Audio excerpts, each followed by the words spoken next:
In today's video, I'm going to take a look at a Marantz model 2215B.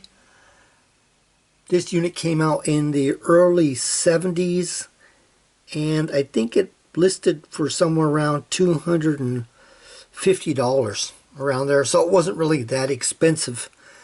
And as far as I remember, the numbering scheme here went as follows. You notice here is 4 numbers, 2215.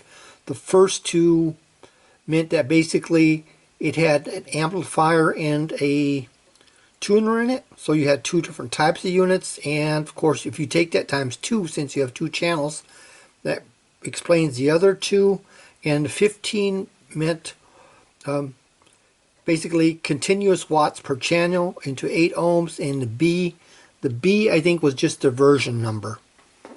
So I'm going to take a little closer look at this. It seems to be cosmetically actually in pretty good shape, but I noticed something. I just took the cover off, and I noticed something which I have to fix before I go on. What you're looking at right here is the amplifier board, and in particular right now what I'm touching is a speaker output capacitor. And this one here seems to have blown its top. It's a 2200 microfarad capacitor rated at 35 volts. So I'm going to have to replace this before I do anything, and I may as well replace the capacitor in the other channel too.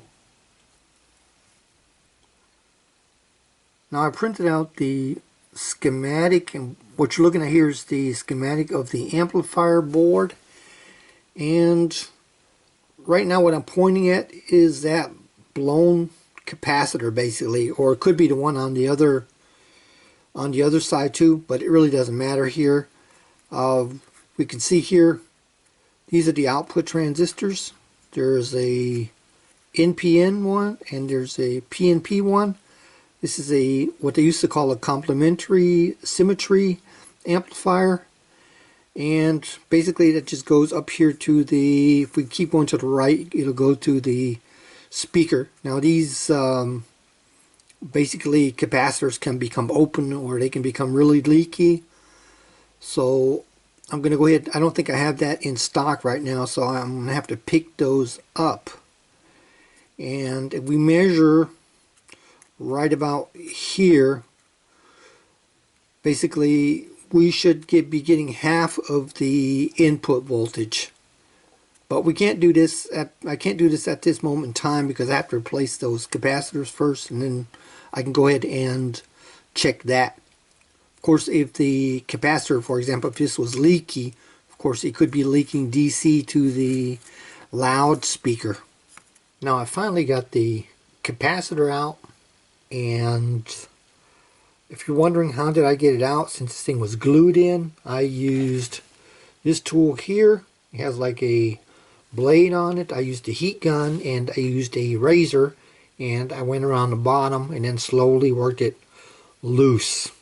And we can really see the hole here now. What I'm going to do now is just check this real quick. We'll check the capacitance if anything has changed. Again, this is a 2200 microfarad capacitor. Now I have the meter hooked up and I'm checking the capacitance, and you can see we've got here 2100 microfarads instead of 2200. But we have to remember that these electrolytic capacitors, they do have some tolerance here, so I would say it's within specs, but of course I can't leave this thing in with this blown top. We can go ahead and check the ESR, see what that says.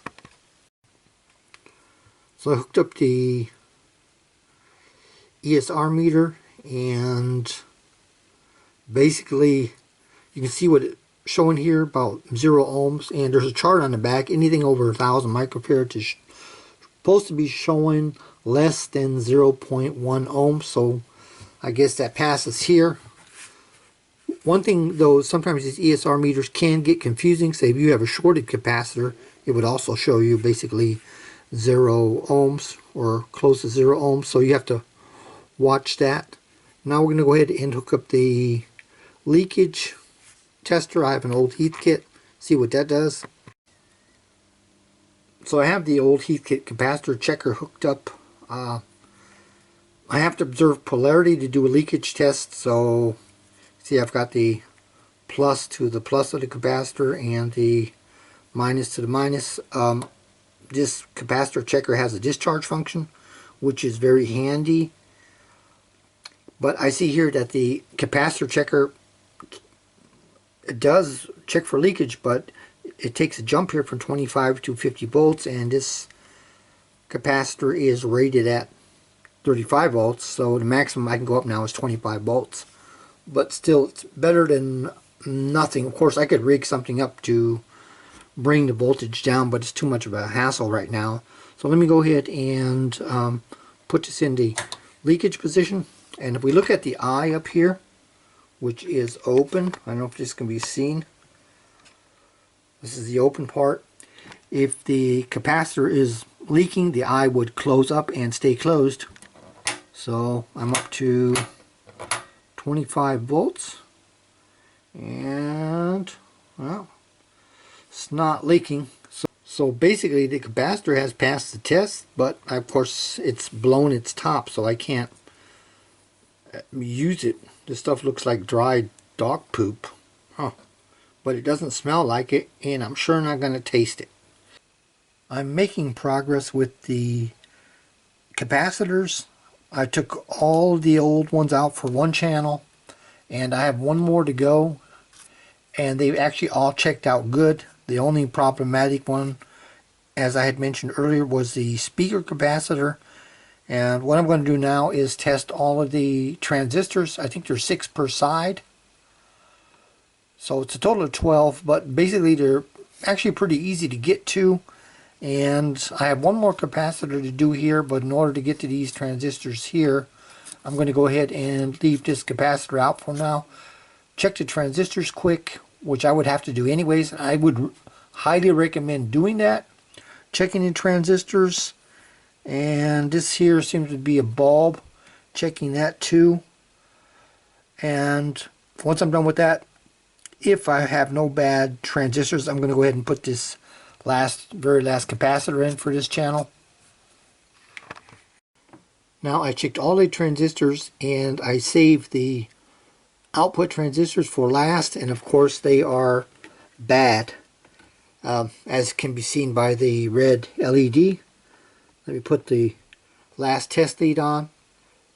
So I'm going to have to get new output transistors. One is a NPN and one is a PNP transistor. We can contrast this with the other channel. And here's the other channel. Both of the transistors in the other channel are good.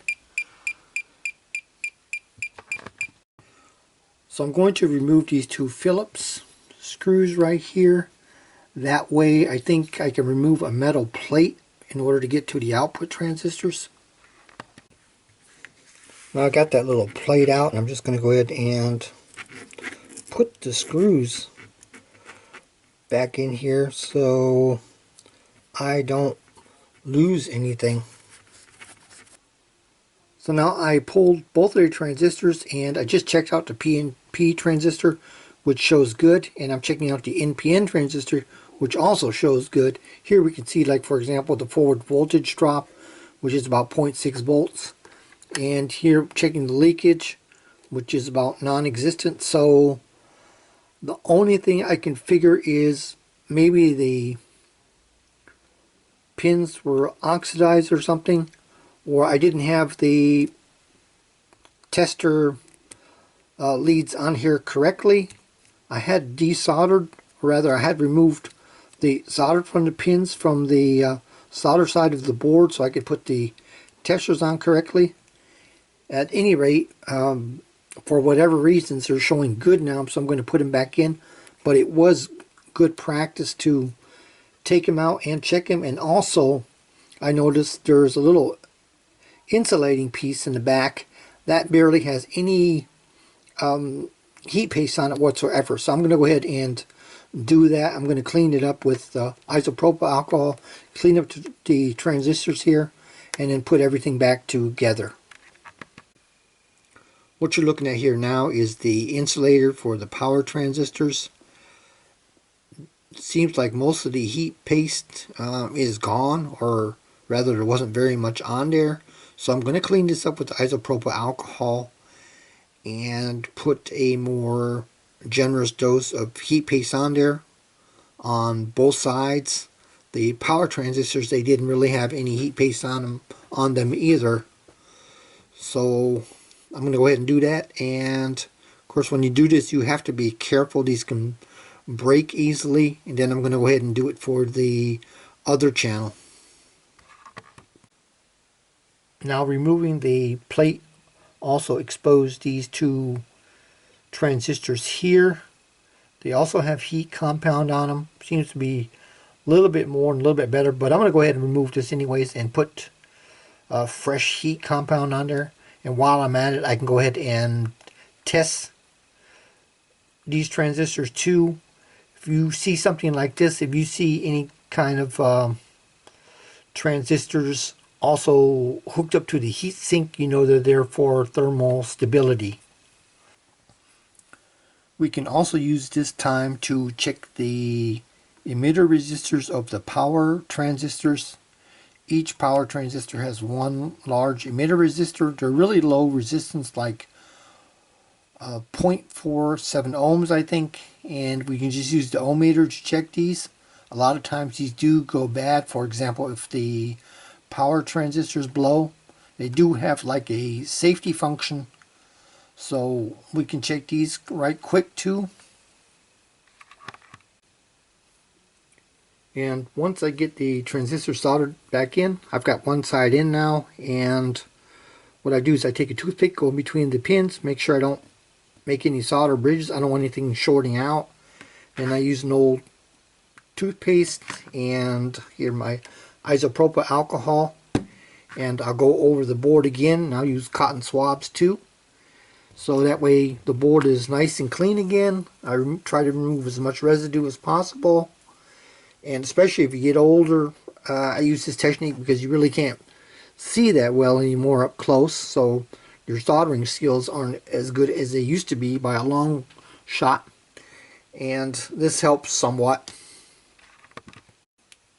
Now I'm going to try to remove the insulator from the other channel.